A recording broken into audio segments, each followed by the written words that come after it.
Hey there, welcome back to the deep dive. Have you ever felt like, you're just scratching the surface with AI, using it for quick searches, maybe basic summaries, when you know there's just so much more power sort of lurking underneath? Today, we're going to give you a bit of a shortcut. Think of it as becoming an AI architect, someone who doesn't just use AI, but actually builds with it, solves complex problems, really leverages what it can do. We're diving deep into some pretty fascinating material today. We're looking at AI agents, how they can automate entire workflows. We'll also cover how you can run powerful large language models right on your own computer, which is amazing. And maybe most importantly, how to master the art of talking to AI, how to get it to give you exactly what you need. Yeah, and what's truly revolutionary here, I think, is just the sheer speed. Things are changing.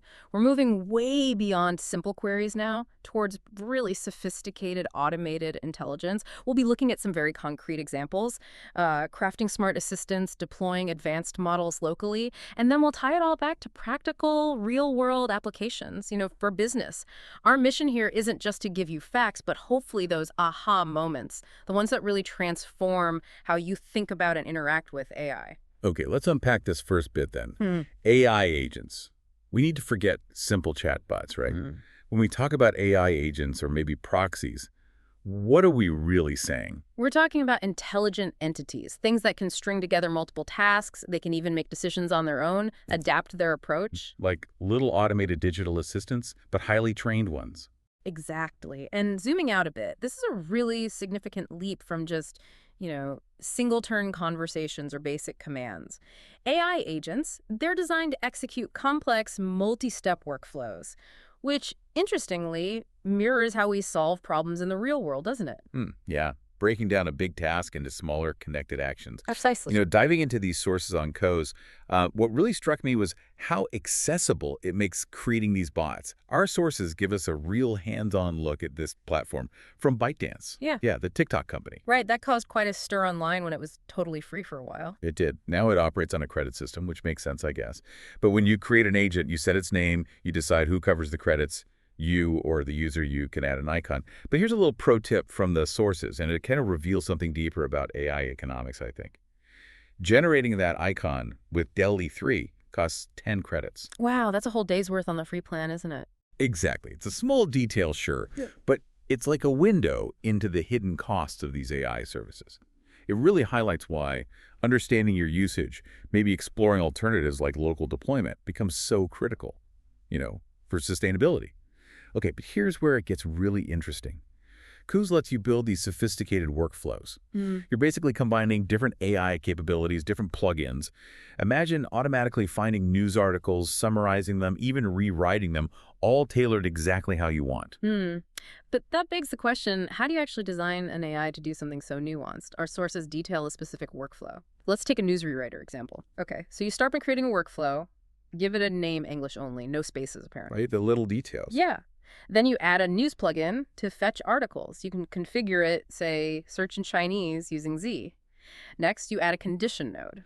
This is basically your if-else logic. Okay, like if the description contains OLED, then do this. Exactly that. If the news description contains OLED, then process it differently. If that condition is met, the workflow sends the news description to an LLM node, maybe GPT-4o. And you can give that LLM a system prompt like summarize input content to handle the rewrite. Finally, an end node collects everything, the original description and the LLM summary. And we saw test runs in the sources, right, where searching for OLED actually gave a rewritten article. But searching for AIGC in an article without OLED, it just returned the original text. It really demonstrates the power of that conditional logic. It's not just doing tasks, it's doing them smartly based on context. It is powerful, undeniably. But these workflows also shine a light on a crucial point, the limits of full AI autonomy. Just imagine an agent that searches news, rewrites it, generates visuals, and then automatically posts, say, 1,000 times a day on TikTok or Instagram. Sounds incredibly efficient, like a content creator's dream almost. Almost. But what's the practical takeaway for you? Well, our sources definitely caution that this level of automation without any human oversight carries some pretty significant business risks.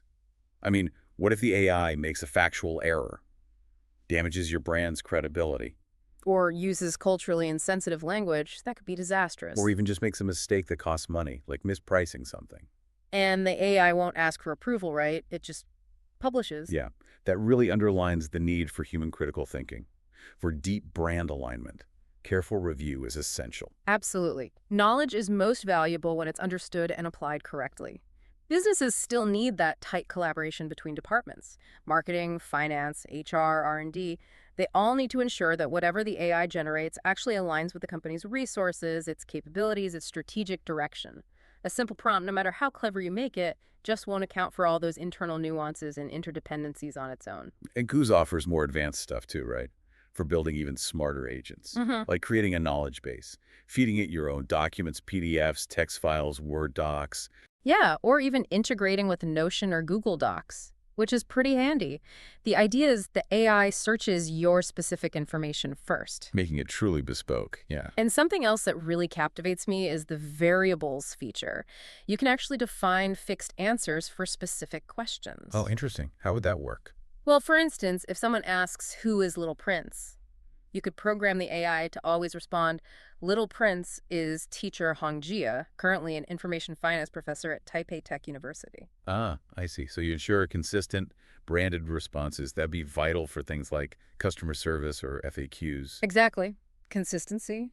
Taking a step back, from a macro perspective, Hmm. imagine training an AI with all your personal knowledge, your speaking style, your unique logic, maybe even your specific anecdotes.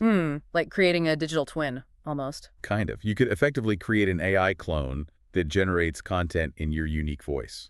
Maybe even with voice cloning eventually. That opens up some fascinating questions, doesn't it? About intellectual property, the nature of authorship. Totally. And what it really means to scale your personal brand or influence in this digital age, it's not just about earning a second income stream, as some sources put it. It's about potentially extending your reach and impact in ways we couldn't really imagine before. It's a profound shift. All right, let's switch gears a bit. We just talked about powerful AI services like Coze, but they often run on that token-based system. You pay for every word, every interaction. Which can add up fast, especially for heavy users. Yeah, definitely. Before this deep dive, I sort of always assumed these powerful LLMs needed massive cloud infrastructure, big server farms.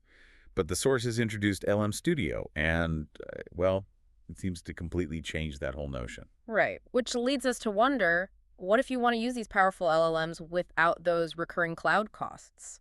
Or maybe you don't want to send your sensitive data to external servers. Exactly. Privacy concerns. That's where local deployment comes in.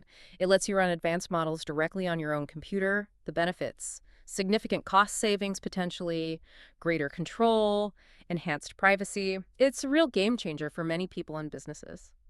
And our sources point to LM Studio, that's lmstudio.ai, as a leading tool for this. And it seems to really simplify the whole process. You just download the software and install it. Then you can browse and download different language models, like Google's Gemma 2B, or maybe the DeepSeek R17B model.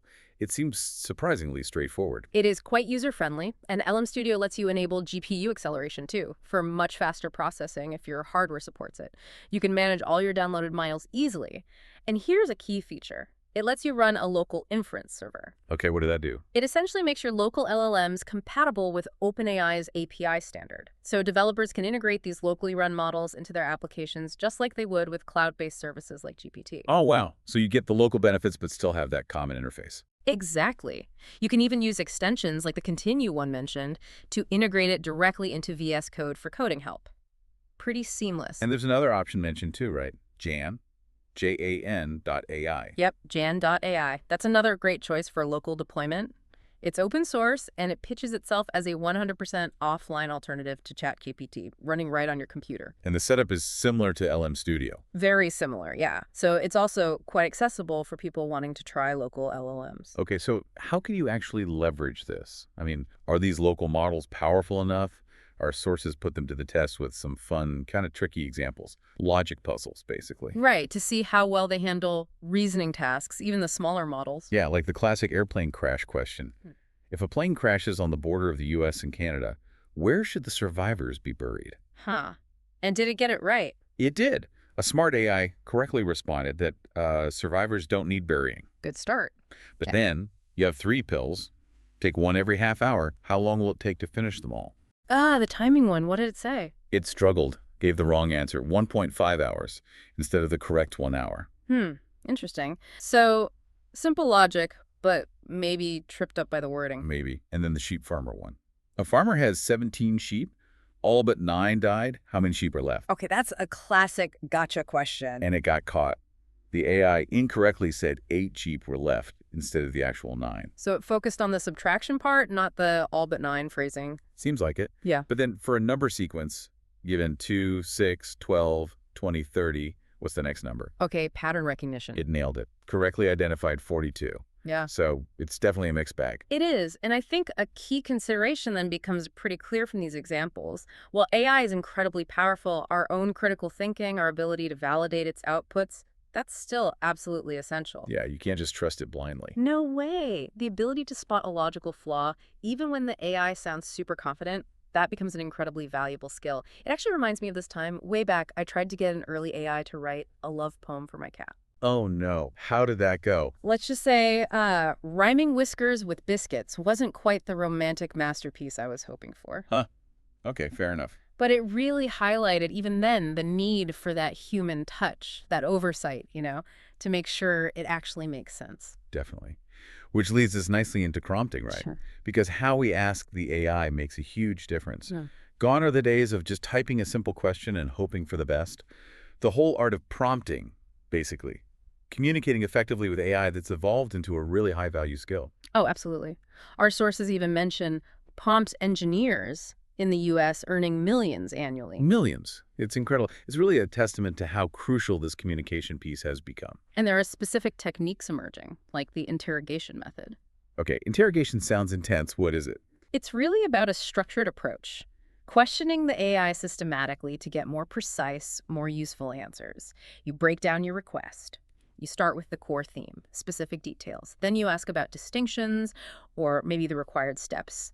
You inquire about necessary conditions or resources, suggest feasible methods, add style constraints, and finally, maybe provide additional elements for rewriting or refining the output.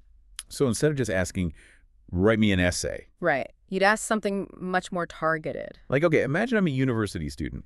Teach me how to ask you, the AI, questions effectively so I can pull the most important info from this dense article I have, focus on key takeaways and actionable insights. With exactly that kind of focused request. And that saves you time, presumably, and also those precious AI tokens by getting straight to the point. Precisely. Less back and forth, better results faster. Then there's another technique, the two-element collision method. This one sounds really creative. Collision. Okay, tell me more. This involves taking two distinct ideas. One is related to your core topic, but the other is seemingly unrelated. And you ask the AI to combine them or find unexpected connections between them. Huh. Can you give an example? Sure, maybe you ask for marketing plan titles related to sustainability. Standard enough. But then you combine those ideas with completely unrelated verbs or nouns, maybe something from, I don't know, astronomy or cooking. Okay. Huh? So you're forcing the AI to think outside the box. Exactly. It forces the AI to be incredibly creative. It can lead to some truly unique, attention-grabbing results that maybe a human wouldn't immediately think of. It sparks novelty. That's fascinating. A way to break creative blocks, almost. Mm-hmm.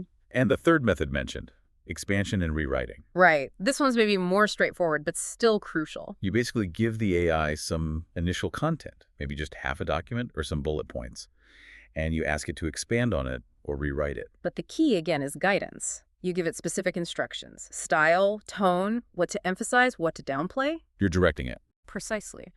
Which brings us to a really crucial point, I think. Why is this guidance so important? Because AI is fundamentally an assistant. It's not a replacement for human thought. Right. Don't just expect it to solve the problem for you. Exactly. Let it expand on your ideas, your intellectual contributions.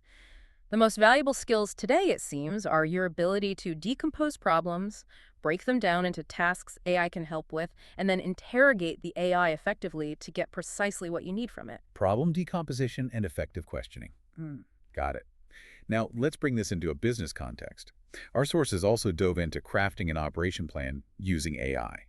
And they emphasize that a robust business operation plan isn't just some simple document. It's a really comprehensive roadmap, right? Yeah. Covering market analysis, strategy, execution, marketing, HR, financials, even risk planning. Absolutely. It inherently requires deep collaboration across many different departments. It's a complex undertaking. So where can AI actually assist in putting something like that together? Well, it can be an invaluable partner at various stages. Market analysis, for instance. AI excels there. It can help research industry trends, identify target demographics, analyze the competitive landscape way faster than a human could manually.